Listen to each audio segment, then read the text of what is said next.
The Patriots just beat the Dolphins 33-27 in Miami for the first time in forever, and I don't know how to feel about it. Drake Maye looked good, the offense looked good. We'll get to everything else in a second, but I want to start from the beginning of the game. That first drive was amazing. I really like that play design and the play where Hooper runs the other side of the field on that little wheel route. Great catch, 22-ish yard gain, I believe. And then Matt Collins' touchdown on just an easy route against a bad Miami corner. Loved everything about that one. The second drive, an amazing catch by Kayshon Boutte with that, one-handed grab of the defender all over him for a touchdown. I still wish we got him the ball more. He only had one catch and was that, but very impactful catch, obviously. But there were some issues. Let's start with the penalties. From what I can remember, there were 4 false starts, 3 by Morgan Moses by himself, and 1 by Will Campbell. There might have been more. Who knows? I don't remember off the top of my head. One of those false starts was on the drive after the Marte Mapu interception to seal the game. 4th and 2, after throwing it on 2nd down when Miami had 2 timeouts. Horrible decision. Didn't complete it. Then on 3rd down, we threw it. Got 6 yards. Brought us 4th and 2. Morgan Moses' false start. Luckily, we made the field goal, which our kicker had a rough day today, missing 2 extra points. I don't think he's the answer as a rookie. Maybe look for Younghoe Koo. Maybe. He was good for a bunch of years. Just been on a little dry spell. But he's definitely better than this guy. I'll tell you that much. The penalties were definitely an issue there. There were some other ones as well that weren't great. I really think that something is going on with the coaching staff that they need to figure this out, because there's no way that a Mike Vrabel-led team should be penalized this much. There isn't. They should know better. They should be coached better, and I don't know what's going on. Speaking of coaching, the play calling in the first half was good. I really did like what McDaniels was doing, but in the second half, there were a couple questionable decisions, like that screen pass to Ramondre. It was 2nd and 7, around 11 minutes left in the 4th quarter. They have him out there in a stack of 4 players over there. Motion him back in, and then motion him out, and it's so obviously a screen pass that could have been picked off for pick 6. Luckily, it gets around the defender, catch, no yards, but thankfully, it was followed up by a screen pass that went for a first down. And on that same drive, Garrett Bradbury had a terrible snap on 2nd and 13, leading to another screen pass, of course, because it was 3rd and 20. I don't blame them for that one. What happens after we don't convert it? Punt and return touchdown. Of course. Dolphins have the lead. I thought the game might have been over. But Antonio Gibson gets a kick return touchdown. I don't know. That had to be the first time in history that it went punt return and then kick return touchdown back-to-back plays. I've never seen that before. That'd be really cool if it was. Something that really wasn't cool, though, was our secondary.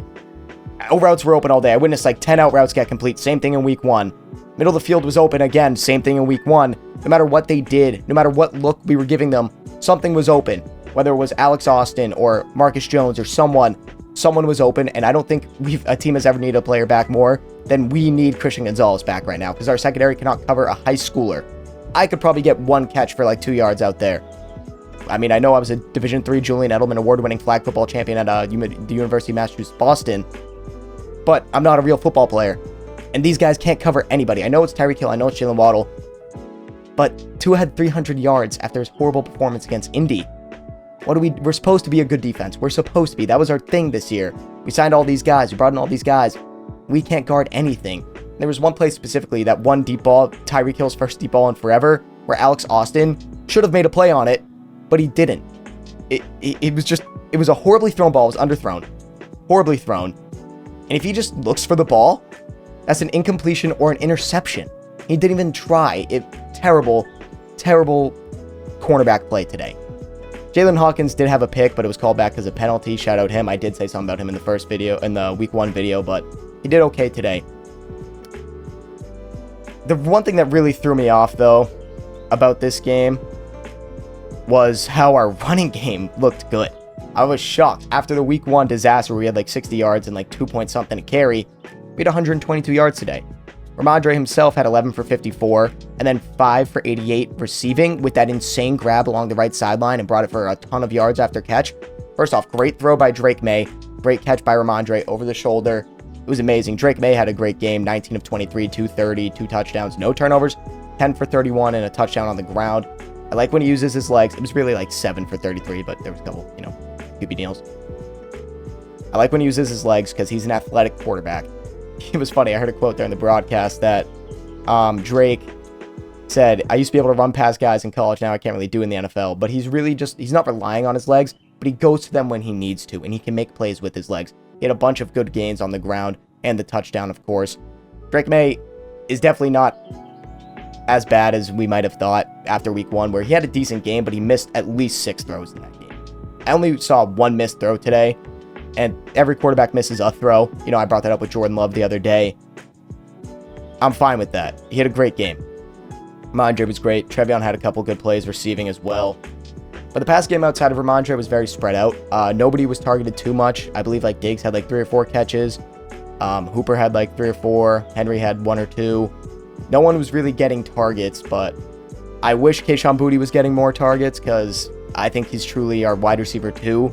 I don't want to see that guy getting 1 catch all game, even though it was for a touchdown. And then Pop only had 1 catch. I don't know. I feel like we need to have more design plays for guys like Pop or Kayshon, who clearly have been able to show they can make plays in the past.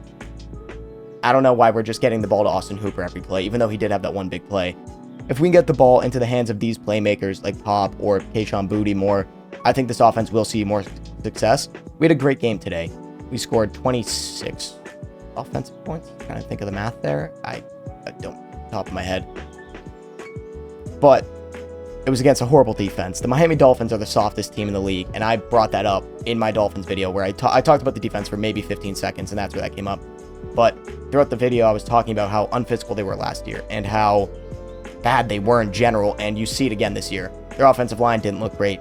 Their defensive line looked terrible. They allowed us to run for 120 yards when last week we ran for 60 against the Raiders. We got a few sacks in there. And their running game, Achane went 11 for 30. 11 carries for 30 yards. Devon Achane, one of the most explosive runners in the league. Most efficient back his first year. 4.5 yards a carry last year. Pretty efficient. We got him 11 for 30. Our run defense looks amazing so far. We've played 2 good running backs. Rookie Ashton Genty and 3rd-year Devon Achane.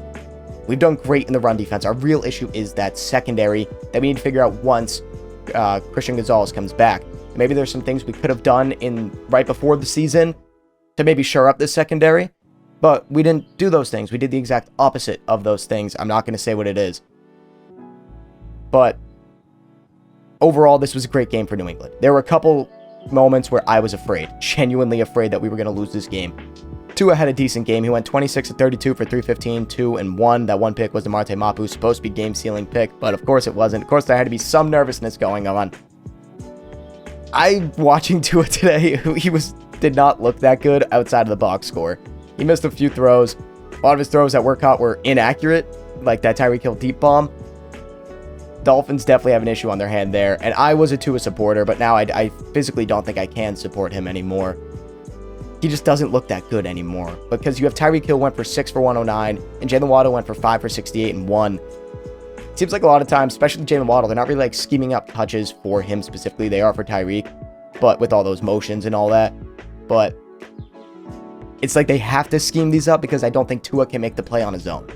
He's not a playmaking quarterback. Like Drake Maye today was a playmaking quarterback, at least after that first drive, because that Austin Hooper one was a great play call, great play design. And yeah, speaking of this offense, though, on that last drive, we are lucky Devon Achane stepped out because I don't know if we would have been able to march down the field and win. I don't know if we have that in our offense. That would have been a great moment for Drake Maye, a maturing moment for him. I just don't know if we have it. And we're lucky because then we got, a few stops, 4th and 12. Milton Williams sack, his second of the day. The first one was the one that was like push out of bounds while they're trying to run thing. But Milton Williams had a great game today. He looked good. The run defense was great. Barmore got hurt, but hopefully he's all right. I'm very proud of this team and what they were able to show us today. There was promise in this offense, promise in this run defense. Again, I think we're going to be one of the better run defenses in the league based off what we've seen against the caliber of running backs we've been playing. I know both hasn't been great offensive lines, but the caliber of running backs we've been playing has been amazing. I'm just really proud of that, and the secondary is definitely our biggest issue. Overall, great team win. We're 1-1. On to week 3. I wanted to say on to Cincinnati, but I know we're not playing Cincinnati. I know we're playing Pittsburgh. Just Bill. Vrabel has to figure out these penalties. Hopefully Terrell Williams is all right as well. The defense needs to just get better. Overall, the offense looked okay. The offense looked good. If we can continue on this upward trajectory with the offense, where it actually looks like an NFL-capable offense, we could hit that win total of 8.5. Definitely could hit it. But good win, New England. On to week 3.